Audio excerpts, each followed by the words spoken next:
जिल्हाधिकारी कार्यालय कलेक्टर साहेबांच्या समक्ष बसलेलो अमर उपासनाला बसलो कालपासून। राजू कतूर बिरसाने, राहणार खांडीपिंपळगाव, तालुका खुलताबाद, जिल्हा छत्रपती संभाजीनगर, आमच्यावर आटंकाळा गावकरी गावगुंडाने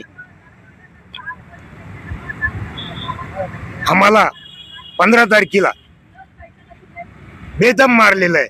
खुनाची सुपारी आमची दिलेली आहे पोलिसांनी मुळे आणि धनंजय आणि पोलीस पाटील आमच्या गावातले आणि पोलीस पाटलांनी आमच्या गावातले मराठी लोक आमच्यावर लावून आमच्या मुलीवर अत्याचार आणि माझ्या बायकोला मारहाण बोलत होतो। मी शोभा राजू बिरसाने, गाव माझं खांडीपिंपळगाव, तालुका खुलताबाद, जिल्हा संभाजीनगर। या गावात राहत होते मी, एक खेडेगावात। माझ्या गावात मी दिवसभर धंदा करत होते, जांब इकून येत होतो आम्ही, व्यापार धंदा करते। आणि मी ह्या गावातून व्यापार धंदा केला आणि संध्याकाळी 7 वाजता आले। 7 वाजता आले नंतर माझा लाईट मी लांबून माझा 500 फुटावर आहे लाईट, तर तो केबल तोडलेला बघितला म्या। मग इतका शब्द बोलले, माझा केबल का तोडा? तर सारे लोक गावातले झोपडपट्टी पुरे लोकांनी माझ्यावर हमला केला, माझ्या मुलींवर हमला केला, माझ्या मुलींना गाळगाळ शब्द वापरले। आता आम्ही मुंबईहून आलो,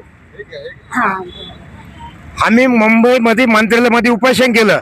हे लेटर आहे, हा लेटर मंत्र्यांनी दिलं, जा म्हणे तू SP ला हे लेटर दाखव आणि ते कारवाई करतील। आम्ही कालपासून इथं उपोषणाला बसलो। आज आम्ही SP कडे गेलो। SP तिथे धनंजय आणि SP होता। SP म्हणायला लागला का याच्यावर गुन्हे 112ला कॉल करतो, याच्यावर गुन्हे दाखल आहे आणि हे खोटे नाटे काम करतो। आणि याने या धनंजयाने खूप रक्कम पैसे खाल्लेले आहे, आमच्या समक्ष घेतलेले आहे आणि हे मिळालेलं आहे। आमच्या खांडीपिंपळ गावातल्या लोकांनी याला मीटिंग करून पैसे दिलेले आहे आणि आमच्यावर हा खोटे गुन्हे माझ्या मुलावर आणि माझ्यावर आणि माझ्या परिवारावर खोटे गुन्हे दाखल करतो आणि आम्हाला न्याय द्या। आणि आम्हाला आमचे घर जाळलेलं आहे, माझी मोटरसायकल जाळली, माझं घर जाळलं, माझी पुरं रक्कम नेली, पैसा नेला, सोनं नाणं नेलं आणि भांडे कोंडे पण नेलेले आणि आज घर जाळलेलं आहे। माझ्या घराचा आजपर्यंत पंचनामा नाही। 16 तारखेला माझं घर जाळून भस्म झालेलं आहे। मग आता मी राहू कुठं? माझे लेकरं बाळाचं भविष्य मी रोडवर काढू का? मी भीक मागू का? मला कलेक्टर सर आणि SP साहेबांनी आम्हाला भीक मागायची पाळी आणली आणि आम्हाला न्याय द्या।